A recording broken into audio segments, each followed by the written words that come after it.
Shalom. Ya, teman-teman semuanya, kami dari kelompok 3P510G sekarang sedang berada di Kampung Tarung untuk melakukan wawancara ini terhadap penduduk di kampung ini mengenai Ula Podo.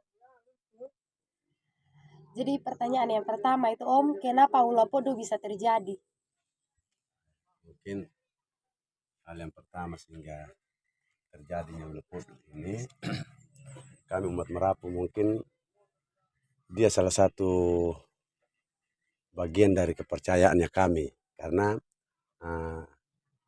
sehingga adanya Merapu ini, yaitu tadi Ula Podo sudah. Kalau tidak ada Ula Podo berarti kami tidak ada umat Merapu, karena bukan hanya di Kampung Tarung saja, hampir seluruh yang ada di Sumba ini melakukan ini ritual Ula Podo. Jadi Ula Podo ini salah satu bagian dari kepercayaannya kami begitu umat Merapu. Itu yang pertama. Jadi pertanyaan yang berikutnya ini Om, sebenarnya ini Ula Podo ini memperingati tentang kejadian apa Om? Jadi kalau di dalam ritual Ula Podo ini kami sekaligus memperingati lahirnya ini juru selamat. Artinya di dalam kepercayaan kami ini melakukan yang pertama, sebenarnya Ula Podo ini di mana kita manusia lahir itu kami peringati. Karena kami lakukan dari tahap awal itu yaitu boleh bilang orang baru datang begitu. Jadi makanya kami di dalam Ula Podo itu ada yang namanya istilahnya berburu itu, karena kami berburu bukan berburu hanya sekedar untuk makan, tapi kami berburu babi hutan itu karena istilahnya kami balas dendam sama mereka yang salib sama Tuhan Yesus ya gitu. Artinya mereka tidak anggap bukan manusia mereka, sementara orang tahu ini anak Allah, tapi mereka istilahnya masih tetap paku sama dia, dorang hukum sama dia begitu. Itu yang kedua. Mungkin pertanyaan Lina mengenai apa yang istilahnya memperingati apa gitu. Jadi yang pertama mungkin ini tadi yang pertanyaan kedua, benar kelahiran manusia yang kami peringati. Baik Om, Bro, yang berikut tuh apa-apa saja tahapan dalam ritual Ula Podo? Ya, tahapan pertama ada yang namanya istilahnya kita parasin. Parasi itu artinya kalau di bahasa Indonesia kan musyawarah begitu. Kita musyawarah kapan kita mulai begitu. Terus yang kedua ada namanya tahun Merapu Kalada.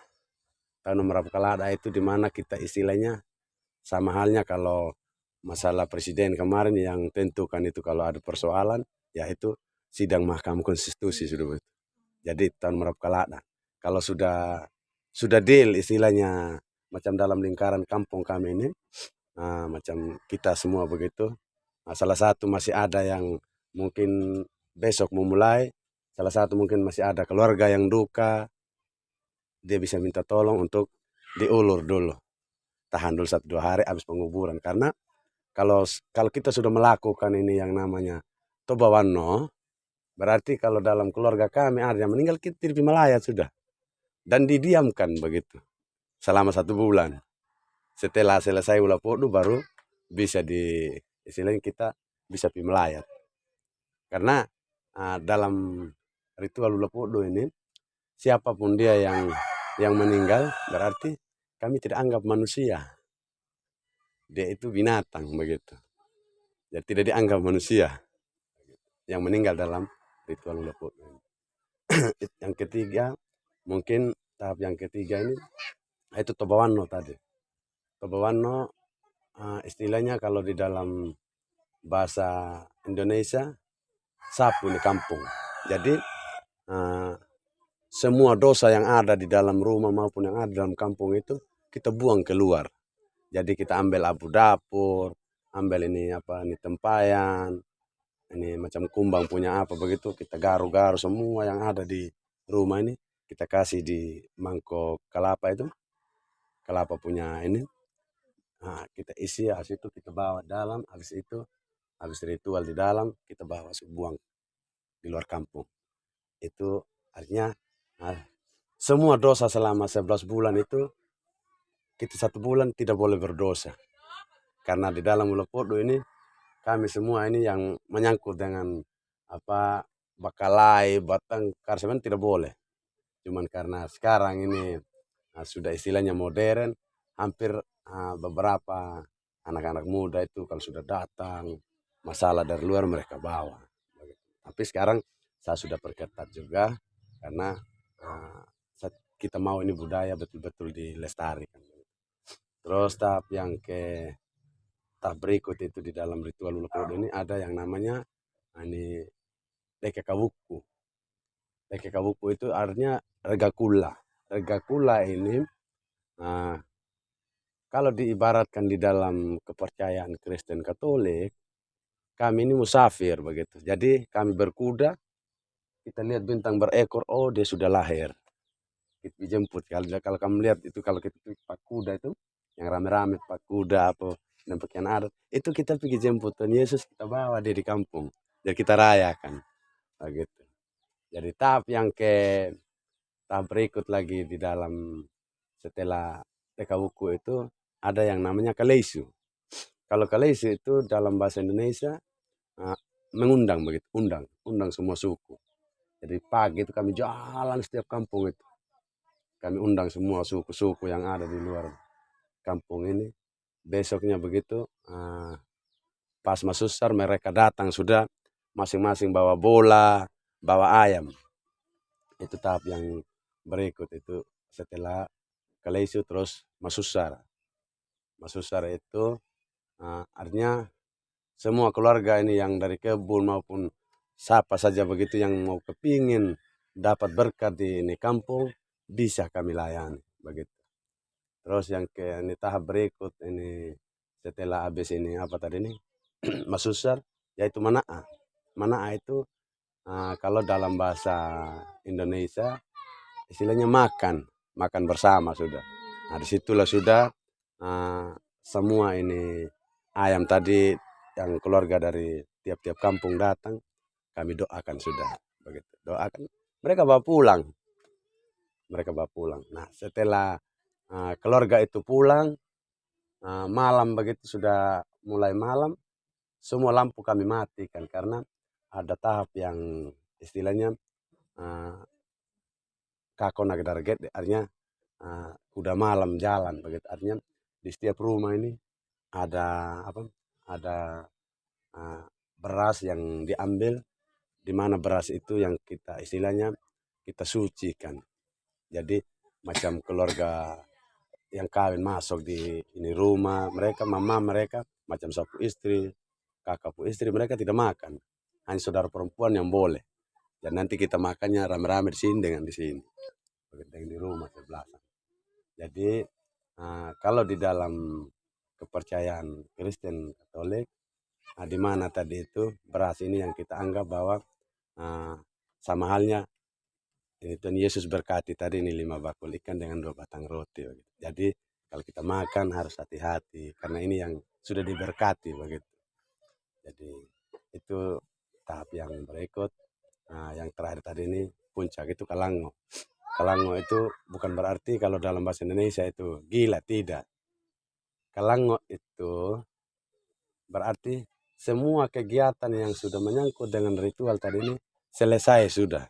Jadi kita rayakan sudah itu di hari puncak Kalango. Jadi kita hanya khusus menari toh sudah begitu. Dari pagi sampai malam itu hanya menari toh. Makanya orang kalau puncak itu orang bilang, sudah Kalango di kampung, tapi nonton.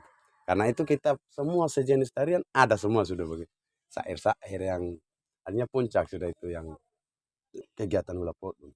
Dan tahap berikut setelah itu juga habis Kalango itu semua keluarga sudah habis pulang. Nanti Kakak Rato tadi di sini sudah kasih patokan sudah begitu. Ada istilahnya ini Taman Uma. Jadi untuk keluarga kami yang ini luli istilahnya semua kita keluarga yang ada di kampung ini tidak boleh masuk kebun.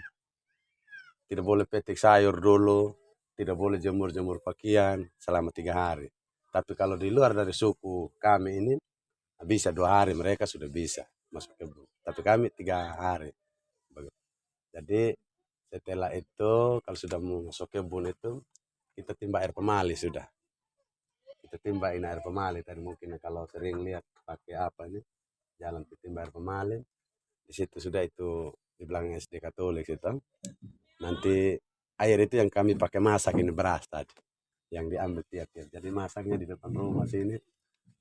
Nah, setelah dia sudah selesai, nanti kakak di bawah yang protokol dia langsung berdiri sudah dia suruh istilahnya ini disodora, artinya bawa penolak masing-masing begitu. Itu tahapan terakhir sudah itu di dalam ritual Ula Podo. Itu pertanyaan ketiga tadi. Jadi pertanyaan yang keempat, apa fungsi Ula Podo? Ya fungsi dari Ula Podo kami sebenarnya sangat-sangat bermanfaat buat kami karena fungsi dari Ula Podo ini karena tiap rumah ini yang ada di kampung ini yang artinya yang memiliki ini Ula Podo ini mereka sudah dapat bekal dari pendahulu-pendahulu macam rumah sini tiangnya besar-besar tidak semua orang pakai kayu yang sama yang kami pakai gitu. Itu fungsinya karena kenapa boleh pun banyak ini suku tapi yang melakukan kami saja tapi bukan kami sendiri yang punya ini semua punya ini mereka punya ini Ula Podo karena kenapa kami hanya tukang lakukan saja. Jadi fungsinya bermanfaat betul buat kami karena kenapa kami contoh saya mama dari Ngejewa terus kena sini kebanggaan tersendiri karena kenapa kami memiliki ini Ula Podo begitu. Sehingga saya juga saya keluar yang kemarin orang sering panggil Om Clinton ini macam pejabat mereka sekarang Rato artinya kan saya sudah sedikit bisa bahasa adat dan saya sudah Rato sendiri begitu. Itu mungkin pertanyaan terakhir. Mungkin itu tadi yang kita tanya-tanya Om. Terima kasih banyak sudah meluangkan waktu untuk kami bertanya banyak tentang Ula Podo. Kami sangat bersyukur Om mau menyempatkan waktu Om yang sedang sibuk untuk menjawab pertanyaan dari kami untuk tugas kami di sekolah dan juga ini juga bermanfaat karena ini merupakan budaya yang perlu kita lestarikan bersama. Jadi ini melewat dan informasi ini kita bisa tahu bahwa ternyata Ula Podo itu ini apa penting juga bagi kita dan ternyata Ula Podo ini bukan hanya untuk ini di sini Khusus untuk umat Marapu, ini ya semua. tetapi semuanya boleh memiliki Ula Podo. Jadi oleh karena itu kita semua boleh melestarikan ini budaya yang ada di Sumba terkhususnya seperti Ula Podo. Terima kasih Om. Mungkin itu saja kami dari kelompok 3 mengucapkan terima kasih banyak.